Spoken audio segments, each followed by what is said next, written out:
Hi అండి, welcome back to our channel V R cooking and vlogs. నేను మీ మౌనిక. ఈరోజు ఒక మంచి సింపుల్ స్వీట్ రెసిపీని అయితే మీకు పరిచయం చేయడానికి వచ్చేసాను అనమాట. ఇది చాలా మందికి తెలిసే ఉండొచ్చు, తెలియని వాళ్ళ కోసం అనమాట. చాలా సింపుల్గా అప్పటికప్పుడు 3 ఇంగ్రీడియంట్స్తో ఈజీగా సింపుల్గా చేసుకోవచ్చు. మరేమాత్రం ఆలోచించకుండా ప్రాసెస్ని అయితే స్టార్ట్ చేద్దామా? దానికన్నా ముందు మీరు వీడియోని అయితే లాస్ట్ వరకు స్కిప్ చేయకుండా చూసి మన వీడియోని ఇదే కనుక ఫస్ట్ టైం చూసినట్టయితే మన ఛానల్ సబ్స్క్రైబ్ చేసి ఆల్ నోటిఫికేషన్ ఆన్ చేసుకోండి. మీ ఫ్రెండ్స్ అండ్ ఫ్యామిలీస్తో షేర్ చేసి మన వీడియోస్కి ఒక్క లైక్ చేయండి. సో ఇప్పుడైతే ప్రాసెస్ని చూద్దాం. నేను ఫస్ట్ ముందుగా అయితే ఈ గ్లాస్తో బొంబాయి తీసుకున్నాను. ఇదే గ్లాస్తో పంచదారని కూడా తీసుకున్నాను అనమాట. ఫస్ట్ ఈ బొంబాయి అయితే చక్కగా లో ఫ్లేమ్లో మంచి వాసన వచ్చే వరకు వేయించుకోవాలి. ముందైతే వేయించేస్తున్నాను. ఇక్కడ నేను ఒక పాన్ పెట్టేసుకున్నాను. ఇప్పుడు ఇందులో నేను నెయ్యి అయితే వేసేస్తున్నానండి.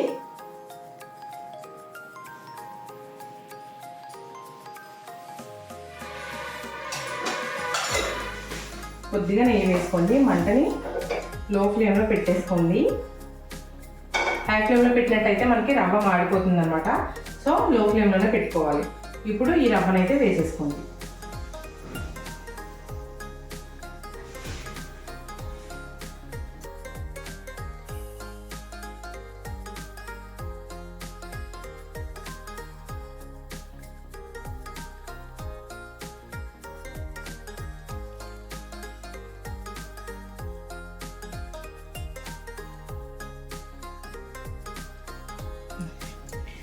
చూసారు కదండి, మనకి రవ్వ అయితే వేగిపోయిందనమాట.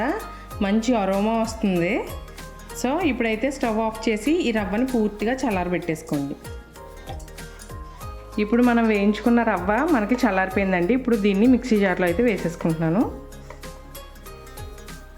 ఇప్పుడు దీన్ని అయితే మెత్తగా పౌడర్ చేసుకోవాలి. చూసారు కదా, మనకి పౌడర్ ఇంత మెత్తగా పట్టుకోవాలన్నమాట. సో ఇప్పుడు దీన్ని అయితే ప్లేట్లోకి తీసేసుకుంటున్నాను.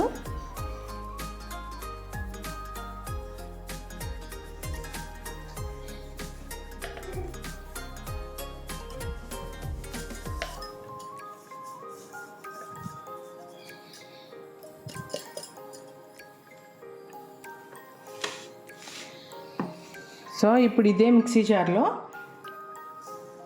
పంచదారని అయితే వేసేసుకుంటున్నాను అనమాట.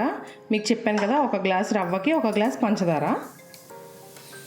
ఇప్పుడు ఇందులో 2 యాలక్కాయలను అయితే వేసేసి మిక్సీ చేసుకోండి. ఇది కూడా మెత్తగా పౌడర్ చేసేసుకోవాలన్నమాట. ఇప్పుడు మనం షుగర్ను కూడా మెత్తగా పౌడర్ చేసుకున్నామండి. సో ఈ షుగర్ పౌడర్ను కూడా ఇందులో వేసేసుకుందాం. ఇలా వేసాక వీటిని ఒకసారి మొత్తం బాగా కలిసేలా కలిపేసుకోండి.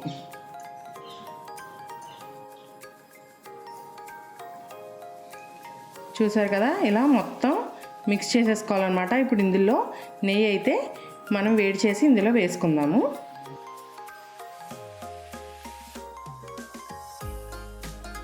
ఇలా వేడిగా కాచిన నెయ్యి అయితే వేసుకోండి.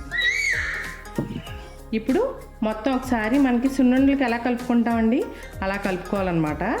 సో ఈ నెయ్యితో మొత్తం ఈ పిండిని అంతటిని లడ్డు అయ్యేలా కలిపేసుకోవాలి. మనకి ఏమీ ఎక్కువ నెయ్యి పట్టదండి, చాలా కొద్దిగా నెయ్యితోనే చేసేసుకోవచ్చు అనమాట. టేస్ట్ అయితే మాత్రం చాలా బాగుంటుంది. మనం ఇలా నెయ్యి వేసుకొని ఈ కన్సిస్టెన్సీ వచ్చేవారు కలుపుకోవాలన్నమాట.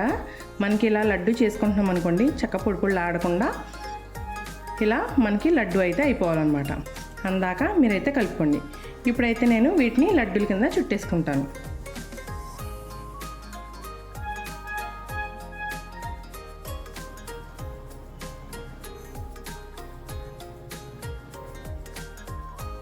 అంతేనండి, రవ్వ లడ్డు రెడీ. ఎంతో సింపుల్గా చేసుకోవచ్చు అనమాట. ఈ రెసిపీ నేను మా ఆడబడుచు గారి దగ్గర నేర్చుకున్నాను అనమాట అండి. ఇది మా ఆడబడుచు రెసిపీ. ఆవిడ వాళ్ళ అత్తయ్య గారి దగ్గర నేర్చుకున్నారంట. మా అత్తయ్య గారి రవ్వ లడ్డు రెసిపీ వేరే ఉంది. ఆ రెసిపీని కూడా మీకు పోస్ట్ చేస్తాను త్వరలోనే. ఈ 2 కాకుండా ఇంకో కొత్త వెరైటీ రవ్వ లడ్డు నాకు ఇవాళ తెలిసింది. సో అది కూడా నేను ఎలా చేయాలో తెలుసుకొని ఆ రెసిపీని కూడా మీకు పోస్ట్ చేస్తాను. ఈ రెసిపీ అయితే అల్టిమేట్ అనమాట. నాకు చాలా ఇష్టం. మా అత్తయ్య గారు చేసింది కూడా చాలా బాగుంటుంది. మా వదిన గారు చేసింది ఇంకొంచెం అంటే సాఫ్ట్గా కోవా లడ్డులా ఉంటుంది అనమాట. అందుకని ఫస్ట్ ఈ రవ్వ లడ్డు చూపిద్దామని చెప్పేసి ఈ స్టైల్లో చేశాను అనమాట. మీకు చాలా సింపుల్గా ఇన్స్టెంట్గా కూడా అయిపోతుంది. ఎక్కువ ఇంగ్రీడియంట్స్ అవసరం లేదు. Just 3 ingredients. మనకి పంచదార, నెయ్యి అండ్ అలాగే రవ్వ, ఈ 3 ఉంటే చాలు, ఈజీగా అయిపోతుంది అనమాట. అప్పటికప్పుడు ఎవరన్నా మన గెస్ట్లు వస్తున్నారన్నారు అనుకోండి, ఈజీగా గబగబా రవ్వ వేపేయడం, చక్కగా మిక్సీ చేసేసుకొని ఇలా ఉండి చుట్టేసుకొని చక్కగా పెడితే మనకి ఫ్రెష్గాను ఉంటుంది, వాళ్ళకి కూడా టేస్ట్ బాగా నచ్చుతుంది అనమాట.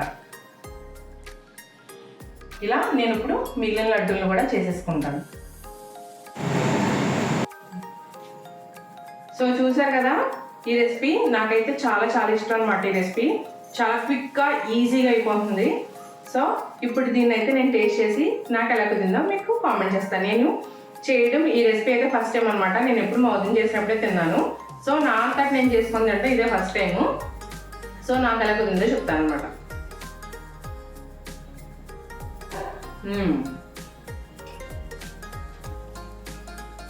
చాలా బాగా కుదిరింది. యాక్చువల్లీ మా వదిన చేసినట్టే వచ్చిందనమాట. మీరు యాలక్కాయలు కూడా 2 వేసుకోండి, సరిపోతుంది అనమాట. మనకి ఎక్కువ ఫ్లేవర్ నచ్చిన వాళ్ళకైనా సరే అది డామినేట్ చేస్తే అంత బాగోదు. అండ్ ఇంకో థింగ్ ఏంటంటే, నేను కొద్దిగా క్వాంటిటీ చేసుకున్నాను కాబట్టి నెయ్యి మొత్తం పిండిలో మొత్తం ఒకసారి వేసేసుకున్నాను నేను సరిపడా. మీరు ఎక్కువ క్వాంటిటీ చేసుకుంటారనుకోండి, మనకి సున్నుండలు చూసుకోండి, కొద్దిగా తీసుకొని కలుపుకొని ఉండలు చేసుకొని పక్కన పెట్టుకున్నాక మళ్ళీ కొద్దిగా తీసుకొని నెయ్యి వేసుకొని ఉండలు చేసుకొని పక్కన పెట్టుకుంటాం కదా, అలా వేసుకోండి.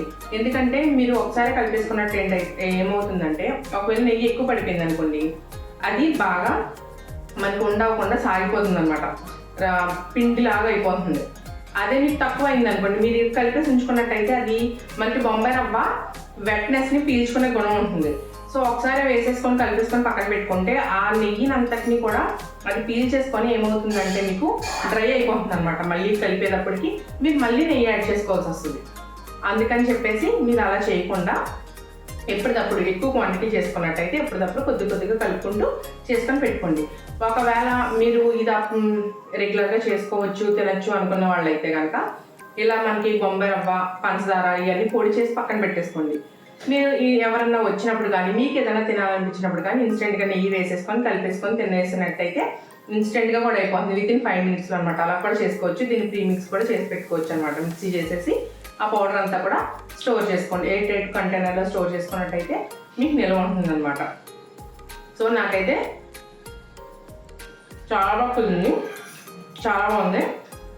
సో మీరు కూడా ట్రై చేసి మీకు ఎలా ఉందో కామెంట్ చేయండి. మరో మంచి వీడియోతో మళ్ళీ కలుద్దాం.